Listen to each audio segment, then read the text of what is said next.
नमस्ते दोस्तों। कहानी अपनी ज़बानी में आपका स्वागत है।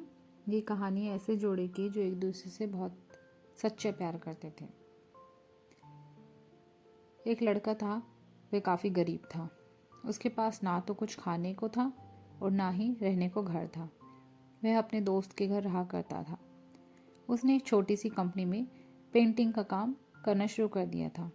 धीरे धीरे उसके पास काफ़ी पैसा भी आ गया। बाद में वह काफ़ी धनी भी हो गया, लेकिन अभी भी उसके अंदर कुछ कमी का एहसास होता था। जब वह छोटा था तभी उसके माता पिता इस दुनिया से चले गए थे। उसने कभी प्रेम को नहीं जाना था।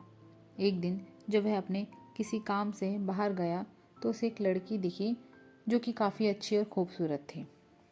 उसको देखते ही उस लड़के से प्यार हो गया। वह काफ़ी देर तक उस लड़की को देखता रहा।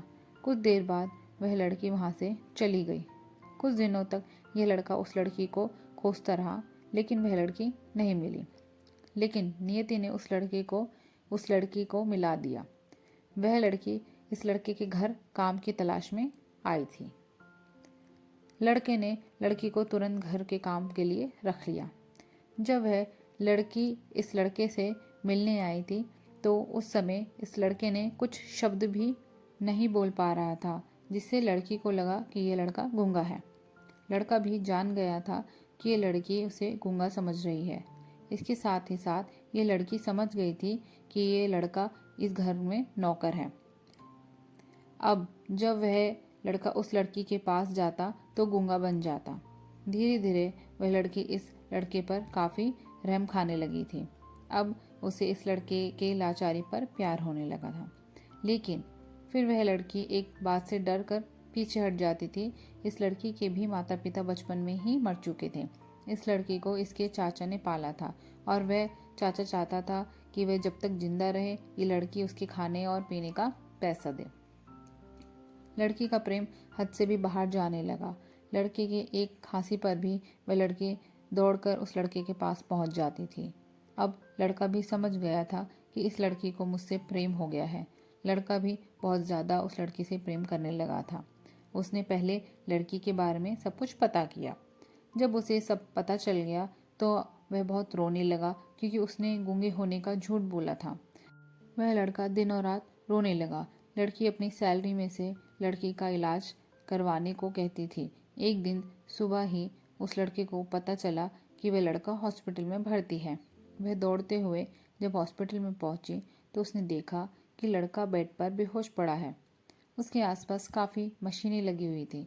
जब लड़की ने डॉक्टर के पास पहुंची और वहां पता किया तो डॉक्टर ने उसे बताया कि लड़का अब बोल नहीं सकता है। उसने अपनी जीभ को काटने की कोशिश की है। इसके साथ ही उस डॉक्टर ने उस लड़की को एक पत्र दिया। उस पत्र में लिखा था, मैं एक काफ़ी धनी लड़का हूँ। जिस घर में तुम काम करती हो उस घर की मालिक मैं ही हूँ। लेकिन इसके साथ ही मैंने तुमसे एक बहुत बड़ा झूठ बोला है कि मैं एक गूंगा हूँ। अब इस झूठ का प्रायश्चित करने के लिए मैंने ऐसा काम करने किया।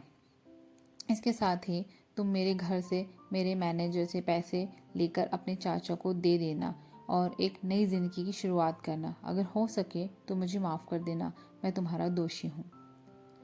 इस पत्र को पढ़ने के बाद उस लड़की की आंखें आंसुओं से भर गई। वह दौड़ते हुए मंदिर में गई। उसने भगवान के सामने कसम खाई कि जब तक वह लड़का बोलने नहीं लगता तब तक वह कुछ नहीं खाएगी, भले ही वह मर क्यों ना जाए। इधर डॉक्टर भी उस लड़के का इलाज कर रहे थे और पूरी कोशिश कर रहे थे उसे बचाने की। ईश्वर ने दोनों के मन की बात कबूल कर ली और अब लड़का बोलने लगा, लेकिन वह अपनी याददाश्त खो बैठा था। अब उसे कुछ भी नहीं याद था। अब इसके बाद लड़की ने उसके याददाश्त के लिए काफ़ी कुछ किया, लेकिन याददाश्त नहीं आ रही थी। अगर प्रेम की नींव झूठ पर रखी जाए तो वह गिर ही जाती है। तो दोस्तों, ये थी कहानी जो कि लड़के ने उस लड़की से झूठ बोला और अंत में देखिए क्या हुआ कि लड़के ने अपनी कोशिश भी की अपनी जीभ काटने की, और लेकिन वो बोलने तो लग गया लेकिन उसकी याददाश्त खो गई। तो इसलिए प्रेम की शुरुआत झूठ से ना हो। प्रेम की क्या, किसी भी चीज़ में आप झूठ ना बोलें तो बेहतर है। और अगर आप झूठ बोलते भी हैं तो भी सोच समझ के बोलें, इससे किसी का नुकसान नहीं होना चाहिए, किसी और का तो बिल्कुल भी नहीं होना चाहिए। अगर अपना कुछ नुकसान होता है तो वो एक अलग चीज़, क्योंकि वो हमने ही झूठ बोला है, लेकिन इससे किसी और को तो हानि नहीं पहुंचनी चाहिए। तो उम्मीद है दोस्तों आपको कहानी अच्छी लगी होगी, तो लाइक शेयर सब्सक्राइब जरूर करें। धन्यवाद।